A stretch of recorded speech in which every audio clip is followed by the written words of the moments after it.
ನಮಸ್ಕಾರ. ಫುಟ್ಪಾತ್ ವ್ಯಾಪಾರಿಗಳ ಜೊತೆ ಫುಟ್ಬಾಲ್ ಆಡುತ್ತಿದ್ದಾರೆ ಕೃಷ್ಣ.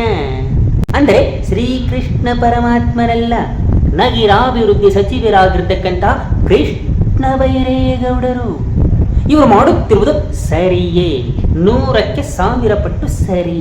ಹಾಗಂತ ಇದನ್ನ ಬಿಜೆಪಿಯ ಪುಟಾಣಿಗಳೇ, ಪ್ರಚಂಡ ಪುಟಾಣಿಗಳೇ, ನೀವು ವಿರೋಧ ಮಾಡಲು ಹೋಗಬೇಡಿರಿ. ನಿಮಗಂತೂ ಯಾವ ಸಮಯದಲ್ಲಿ ಯಾವುದನ್ನ ಹೇಗೆ ವಿರೋಧ ಮಾಡಬೇಕು ಎಂಬುವ ಮಿನಿಮಮ್ 100 ಗ್ರಾಮಿನಷ್ಟು ಸೆನ್ಸ್ ಇಲ್ಲ. ನೀವು ಅದನ್ನು ಕಳೆದುಕೊಂಡು ಬಹಳ ದಿನ ಆಗಿಬಿಟ್ಟಿರಿ. ಹೀಗಾಗಿ ನೀವು ಫುಟ್ಪಾತ್ ವ್ಯಾಪಾರಿಗಳ ಜೊತೆ ಹೋಗಿ ಹೋರಾಟಕ್ಕಿಳಿಯಬೇಡಿ. ಈ ಫುಟ್ಪಾತ್ ವ್ಯಾಪಾರದಿಂದಲೇ ಸಾವಿರಾರು ಜನ ವರ್ಷಕ್ಕೆ ಅಮಾಯಕ ಜನ ಪ್ರಾಣವನ್ನು ಕಳೆದುಕೊಳ್ಳುತ್ತಿದ್ದಾರೆ. ಯಾಕೆಂದರೆ ಫುಟ್ಪಾತಲ್ಲಿ ಓಡಾಡುತ್ತಿರಬೇಕಾದ ಜನಗಳು ರೋಡಿನಲ್ಲಿ ಓಡಾಡುತ್ತಿದ್ದಾರೆ. ರೋಡಿನಲ್ಲಿ ಓಡಾಡಿರುವ ಬಸ್ಸುಗಳು, ಲಾರಿಗಳು, ಟೆಂಪೋಗಳು ಜನರ ಮೇಲೆ ಓಡಾಡುತ್ತಿವೆ. ಹೀಗಾಗಿ ಅನ್ಯಾಯವಾಗಿ ಜನರು ಗಾಡಿಯ ಕೆಳಗೆ ಸಿಕ್ಕಿಕೊಂಡು ಸತ್ತು ಹೋಗುತ್ತಿದ್ದಾರೆ.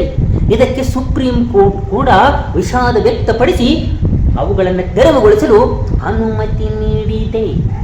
ಇದು ಬಿಜೆಪಿಯವರೇ, ನಿಮಗೆ ಗೊತ್ತಿದೆಯೋ ಗೊತ್ತಿಲ್ಲೋ, ಅದಕ್ಕೆ ಫುಟ್ಪಾತ್ ವ್ಯಾಪಾರಿಗಳನ್ನ ಬೆಂಬಲಿಸಲು ಹೋಗಿ ಮತ್ತೆ ಕರ್ನಾಟಕ ಜನರ ಕೈಯಲ್ಲಿ ಫುಟ್ಬಾಲ್ ಆಡಿಸಿಕೊಂಡು ಇಟ್ಟಿದ್ದೀರಿ ಎಂದು ಟಿಪ್ಸ್ ಕೊಡುತ್ತಿದ್ದೇನೆ. ವರ್ಲ್ಡ್ ಫಿಫಾ ವಿಶ್ವಕಪ್ ನಡೆಯುತ್ತಿದೆ. ನಿಮ್ಮ ಜೊತೆ ಕರ್ನಾಟಕದಲ್ಲಿ ಬಿಜೆಪಿಯವರನ್ನು ಫುಟ್ಬಾಲ್ ಆಡಿಬಿಟ್ಟಾರೇನೋ ಅಂತ ನನಗೆ ಭಯವಾಗಿ ನಿಮಗೆ ಹೇಳುತ್ತಿದ್ದೇನೆ. ಕೃಷ್ಣ ಬೈರೇಗೌಡರು ಮಾಡುತ್ತಿರುವುದು 1000 ಪಟ್ಟು ಸರಿ ಇದೆ.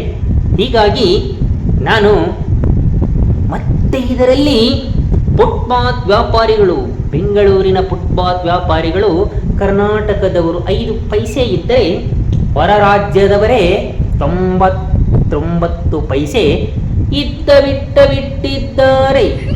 ವಿಶೇಷ ಸೂಚನೆ.